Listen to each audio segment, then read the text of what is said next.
pagi teman-teman. Pagi. Kami kelompok dari ekstrinsik akan mempresentasikan hasil diskusi kami. Adapun materi yang kami bahas yaitu tentang unsur ekstrinsik sastra. Namun sebelumnya izinkan kami untuk memperkenalkan diri. Perkenalkan, saya Lastri Situmorang. Saya sebagai moderator dan penyaji, dan teman saya Siti Maran Pukalida sebagai penyaji. Saya Wisman Areka sebagai penyaji. Saya Jun Tepu sebagai penyaji dan Saya Ramya Simbolon sebagai penyaji. Untuk itu, kami minta perhatian teman-teman sekalian untuk memperhatikan kami ketika presentasi ya. Oke.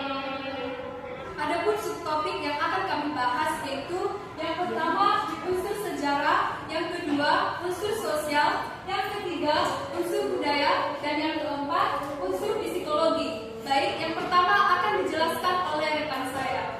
Yang pertama itu ada pengertian unsur ekstrinsik sastra. Ada yang bisa membacakannya? Saya. Ya, saudari Prisma. Pengertian unsur ekstrinsik sastra. Unsur ekstrinsik sastra adalah segala hal yang berada di luar teks sastra, tetapi turut mempengaruhi penciptaan, isi, dan makna dari karya sastra tersebut. Unsur-unsur ini membantu pembaca memahami konteks dari sebuah karya sastra, serta memperdalam penafsiran terhadap isinya. Berdasarkan unsur ekstrinsik, yang penting meliputi unsur sejarah, sosial, budaya, dan psikologi.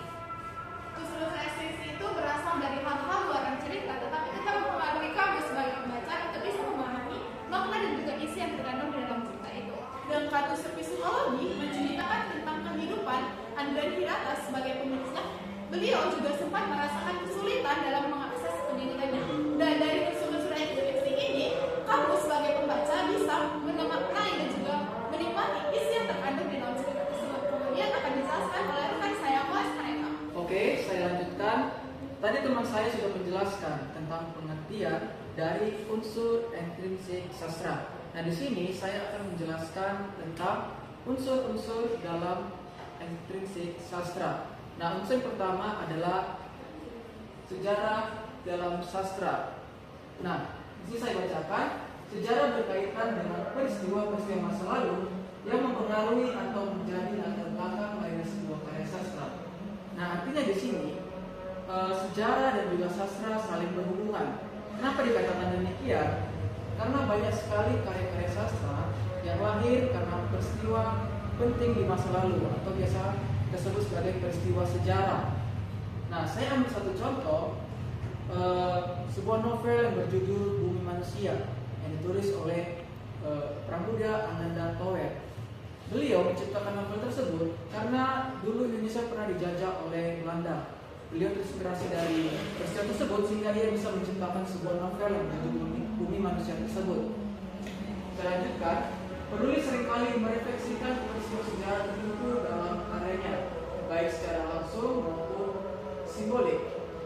Selanjutnya, penulis seringkali merefleksikan peristiwa sejarah tertentu dalam karyanya, baik secara langsung maupun simbolik. Artinya di sini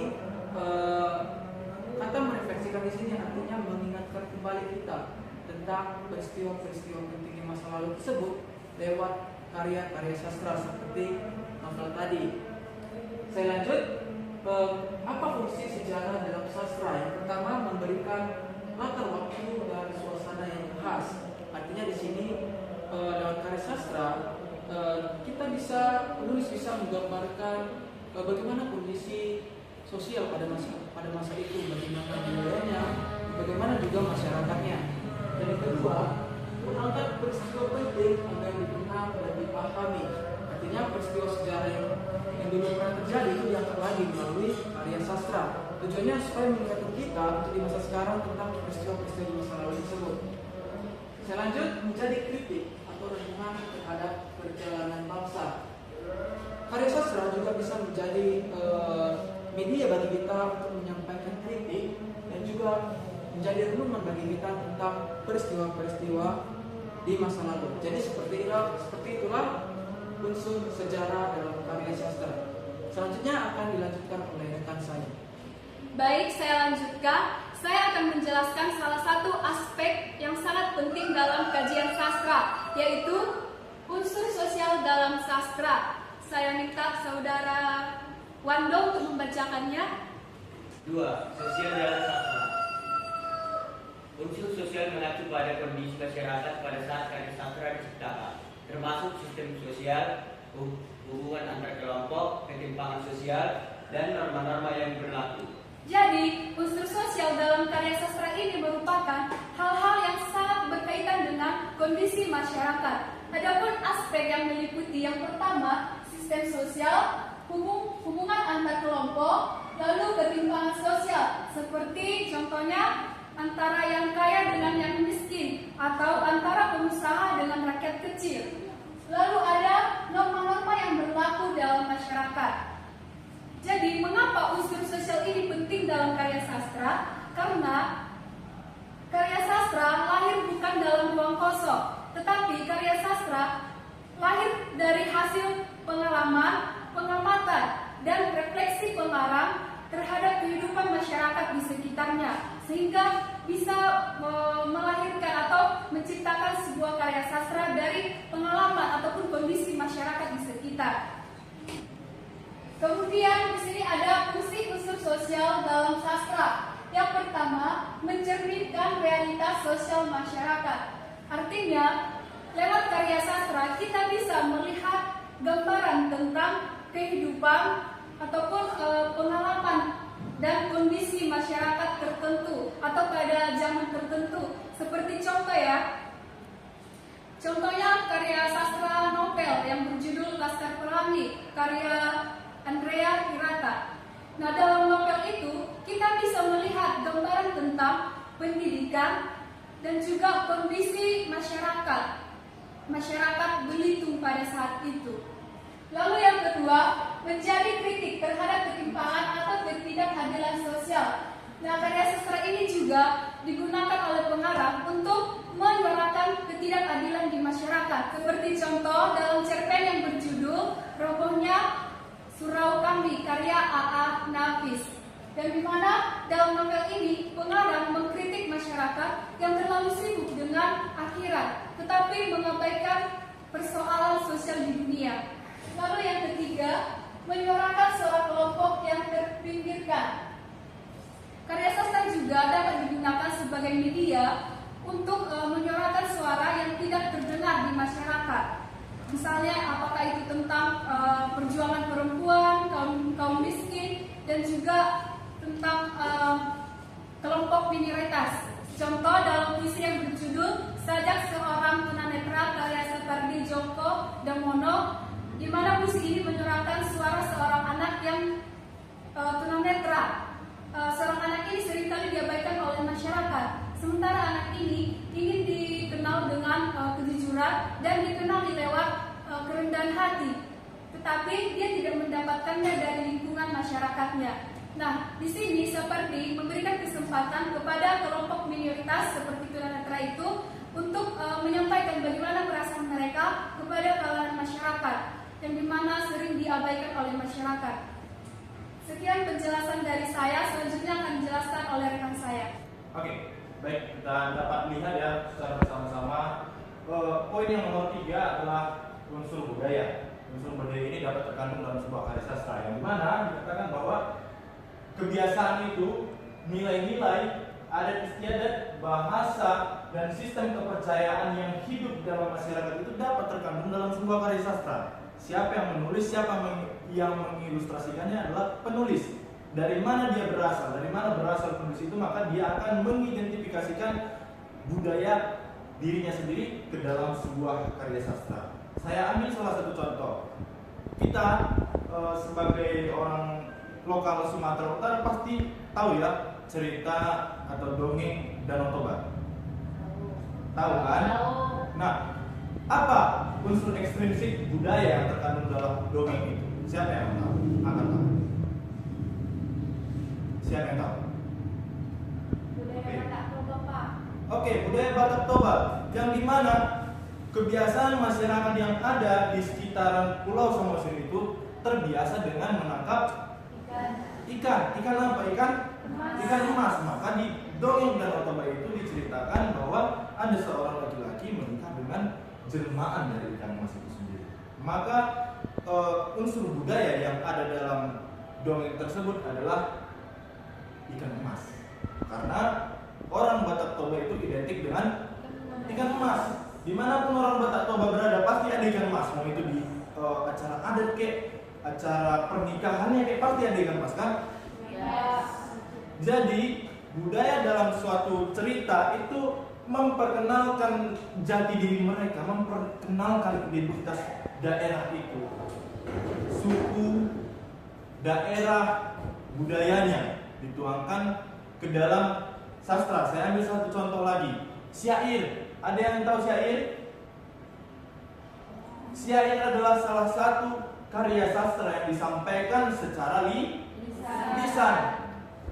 Kepada siapa disampaikan? Kepada pendengar atau kepada orang. Saya ambil contohnya, masyarakat Karo ketika dia melakukan adat atau itu anaknya menikah, maka syair itu akan dikumandangkan oleh orang tuanya kepada anak tersebut dengan cara merenggetkan didong doa. Namanya didong doa. Syair dalam orang Karo itu namanya adalah didong doa. Jadi nada-nadanya dinyanyikan dengan cara merenggetkan syair-syair tersebut. Jadi unsur budaya ini dapat ya mencakup kebiasaan, nilai-nilai, adat istiadat dan juga bahasa. Dan juga ada 3 fungsi utama dalam unsur budaya ini. Yang pertama, melestarikan warisan budaya lokal maupun nasional. Tentunya ketika seorang penulis menuangkan budaya, unsur budaya dalam sebuah karya sastranya, maka pembaca maupun pendengar dapat mengetahui identitas daerahnya itu sendiri. Kemudian yang kedua, mengenalkan budaya kepada pembaca yang lebih luas. Ya, tentunya karya sastra yang kita publikasikan kepada banyak orang, maka dia juga mengenal jati diri kita seperti apa. Kemudian yang ketiga, yang terakhir, menumbuhkan rasa cinta terhadap budaya sendiri. Ya, tentunya unsur ekstrinsik dalam aspek budaya ini dapat mempererat kecintaan kita terhadap jati diri kita sendiri. Tugas kita apa? Sebagai orang yang akan melanjutkan warisan dari leluhur kita, maka kita harus akan melestarikan nilai-nilai budaya itu.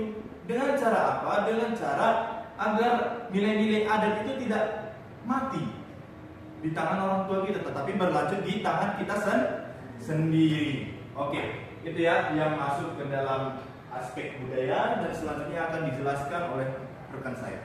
Unsur terakhir ada psikologi dalam sastra. Berbicara tentang psikologi berarti kita berbicara tentang kejiwaan. Maka sebuah karya sastra itu terbentuk karena adanya kejiwaan ataupun psikologi dari seorang penulis karya sastra. Di sini dikatakan unsur psikologi dalam sastra merujuk pada aspek kejiwaan atau kondisi batin tokoh maupun pengarang.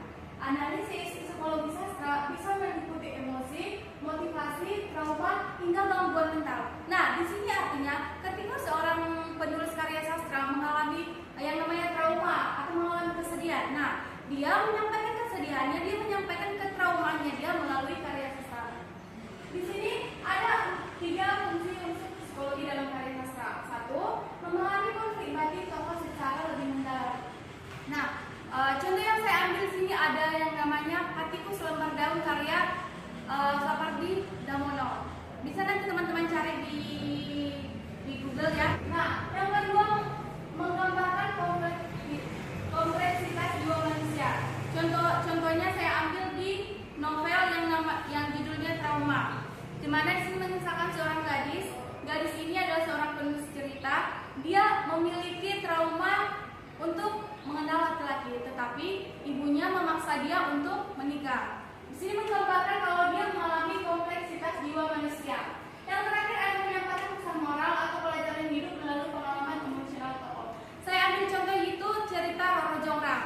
Teman-teman juga udah sering mendengarkan cerita Roro Jonggrang yang berasal dari Jawa Tengah. Dalam cerita ini memberikan pesan kepada kita, bagaimanapun kita sebagai manusia kita harus menepati janji kita. Nah, demikian hasil pemaparan saya untuk topik psikologi dalam sastra ini. Saya kembalikan kepada moderator. Baik, sebelum kami mengakhiri, di sini saya akan membacakan simpulan dari presentasi kami.